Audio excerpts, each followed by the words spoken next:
Feugier. Donc on vous reçoit. Passeport pour la poésie, c'est le nom de votre association, oui. Que vous avez créée il y a combien de temps? 27 ans. 27 ans. Voilà. 2 ans de plus que Cinézoom. Voilà. Donc, voilà. Donc nous sommes les plus jeunes. Voilà. Et c'est en partant d'un poème de Juan Ramón Jiménez qui a eu le prix Nobel en 1957, où il y a donc des gens qui vont passer la frontière avec un petit sac et les douaniers demandent ce qu'il y a et le passager dit ce sont des papillons, mariposas. Et alors les douaniers piquent pour savoir ce que c'est, ils ouvrent le sac et des papillons s'envolent et franchissent la frontière librement.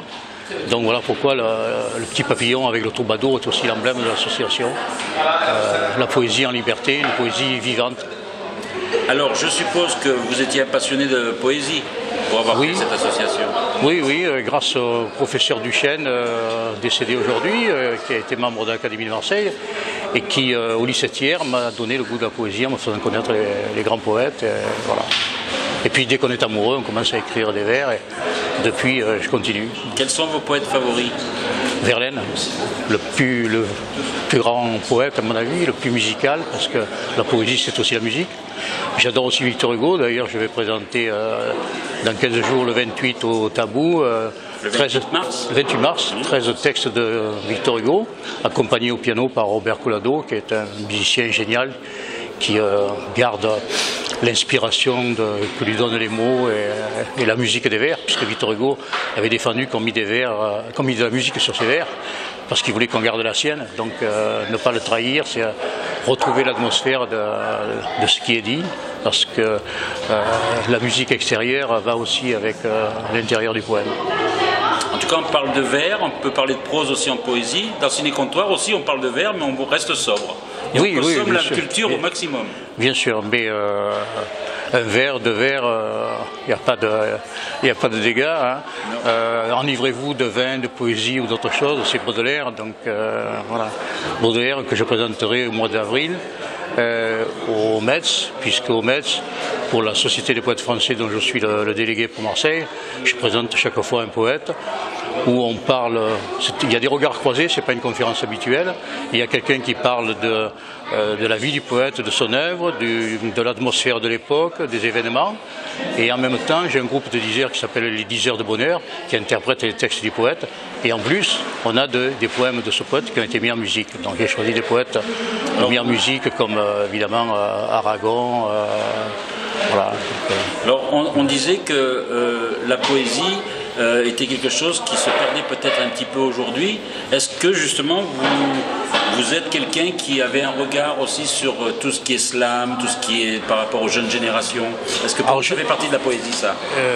Quand on regarde les corps malades, ça oui, il y a, ce qu'il y a un petit peu, c'est que dans le slam pur, c'est un peu réducteur musicalement.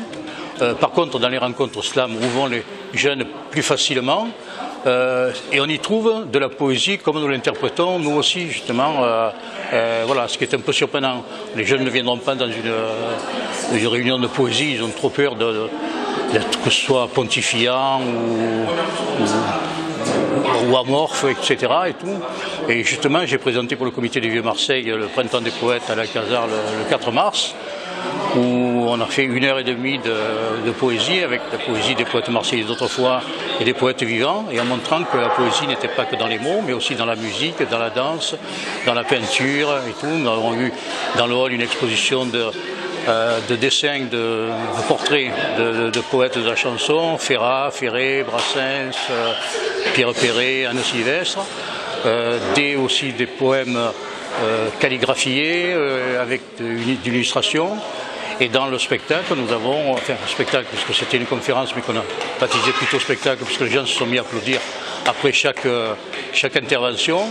Et il y a eu donc des poèmes des poètes d'autrefois, mais aussi des poèmes écrits face à un tableau. On a eu des poèmes mis en musique, on a eu un couple qui a chanté, c'est Bernard et Annie Dehaye, qui ont chanté Salut l'artiste, qui s'adresse au clown qui va distraire les enfants dans les hôpitaux.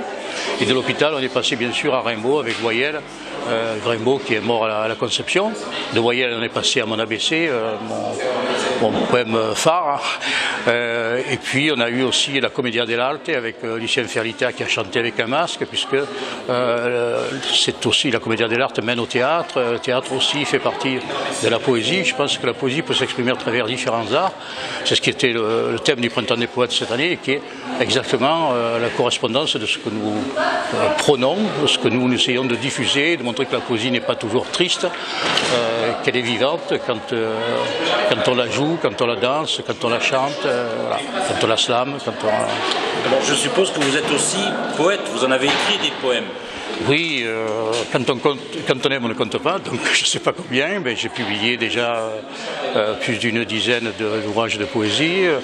J'ai aussi écrit des nouvelles, un petit peu coquines. J'ai écrit des haïkus, voilà, de la poésie formelle, et donc en proposant pour le haïku une forme française du haïku, parce qu'on ne peut pas s'inspirer de la pensée chinoise, ce n'est pas notre état, et donc lorsqu'on veut simplement faire de la copie, c'est un petit peu triste. Je crois qu'il faut donner une originalité, et que si on s'exprime en français, eh bien, il faut en faire un moule français. Donc j'ai proposé des haïkus avec 2 rimes, et au centre une rime qui soit un vers blanc, puisqu'il est seul, avec un son qui soit celui qui est le même son de base entre la rime féminine et masculine, pour donner une unité, si on veut donner une unité au poème. Si au contraire on veut montrer quelque chose d'assez fort, de prendre un son qui est tout à fait à l'opposé de la bouche, pour donner cet effet de rupture. Alors vous avez des activités aussi hebdomadaires, c'est en permanence la poésie avec. Oui, alors la poésie justement, je montre différents aspects, différentes actions. Nous avons le premier vendredi de chaque mois chez Myriam Lamar, l'ex-Weekend Bar à la place du 4 septembre, un bœuf poétique, donc, à Marseille, hein, dans le 7e arrondissement, où donc on part sur un thème et puis on rebondit d'un mot à un autre, quelqu'un enchaîne, prend la parole, dit, chante ou lit quelque chose, et on peut enchaîner avec 2 ou 3 textes, voilà, c'est assez libre. On a aussi le 22 de chaque mois, et qui n'est pas le même jour de la semaine, donc dans des lieux différents. J'ai commencé à 7, il y a des réunions à Marseille, à Almerie, à Paris. Voilà, le 22, bon, c'est sur un thème aussi, où c'est assez libre, on traite un sujet. Il y a donc là la possibilité de lecture, de recourir au livre beaucoup plus formellement, avec le fait que ce n'est pas toujours dans le même lieu, le même jour de la semaine. Ensuite, il y a le premier lundi de chaque mois au hangar, où nous recevons un poète marseillais vivant, parce qu'on oublie souvent, on pense toujours aux morts, à qui je pose 7 questions essentielles sur la vie. Ça s'appelle 7 à vous, en reprenant une émission que j'avais faite il y a quelques années sur Radio Dialogue. Et la personne répond. Cette année, c'est consacré aux femmes. Nous aurons le 7 avril Paul Cordier. Et ensuite, le groupe de 10 heures d'interprètes lit les poèmes que le poète a écrits et qui corroborent ce que le poète vient de nous dire en réponse à ces questions. Le deuxième mardi de chaque mois, donc jeudi, c'est au Metz, c'est les grands poètes français, j'ai baptisé les géants de papier. Ensuite, nous avons le 3e mercredi de chaque mois, c'est 2 heures de spectacle au Théâtre de Tati, spectacle vivant sur la poésie mis en musique, chansons poétiques, bonnes chansons françaises, vraiment un spectacle puisque c'est un théâtre.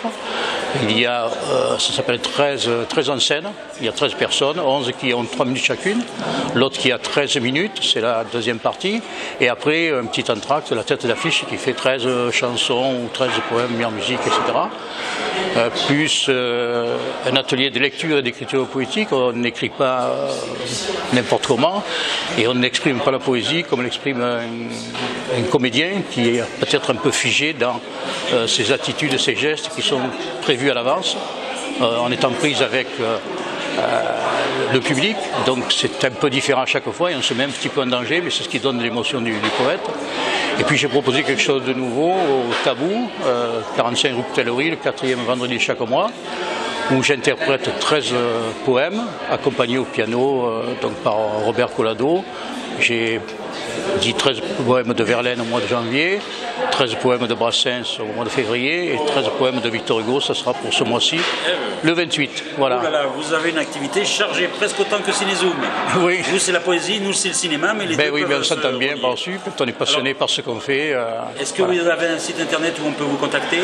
Alors, on n'a pas encore le site, on a un blog qui est SVP Poésie, mais on peut aller aussi sur mon mur où les éléments sont retransmis et où on envoie les affiches. Voilà.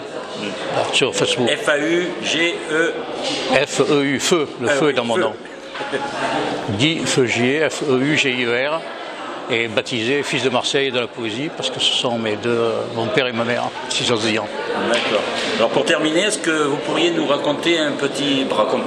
vous dire un poème, oui. Un petit poème, Eh bien, un poème comme ça que vous avez dans la tête. Un poème d'Edmond Rostand, qui est né le 1er avril, Oui. et qui est mort le 2 décembre, vous voyez, pour ce grand auteur dramatique surtout, mais on ne connaît pas ses petits poèmes, et il y en a de merveilleux, dont celui-ci qui explique la maturité du poème. On doit laisser un poème mûrir. Les poètes du dimanche qui se disent « je vais écrire un poème », tout d'un coup ils se mettent à leur table. Comme disait Francis Blanche, il était poète à 16h, et puis à 16h10, il n'était plus. Voilà. Alors ce poème, c'est « N'obligez pas le poème qui, mystérieusement, voudrait s'ouvrir de lui-même à devancer le moment. Les bouquetières brutales, quand la fleur tarde à fleurir, lui soufflent dans les pétales pour la forcer à s'ouvrir. Alors, sur sa tige verte, la rose s'ouvre, à regret. Il est vrai qu'elle est ouverte, mais son parfum n'est pas prêt. Et la fleur compare triste, dans sa corbeille d'osier, ce procédé de fleuriste au procédé du rosier. Edmond Rostand. Et bien voilà, donc si les gens veulent vous rejoindre, ils ont toutes les coordonnées pour pouvoir écouter de la poésie. Et plein de lieux la poésie à entendre et à existe vivre. toujours. Merci Guy Feugier. Merci Gérard Chargé.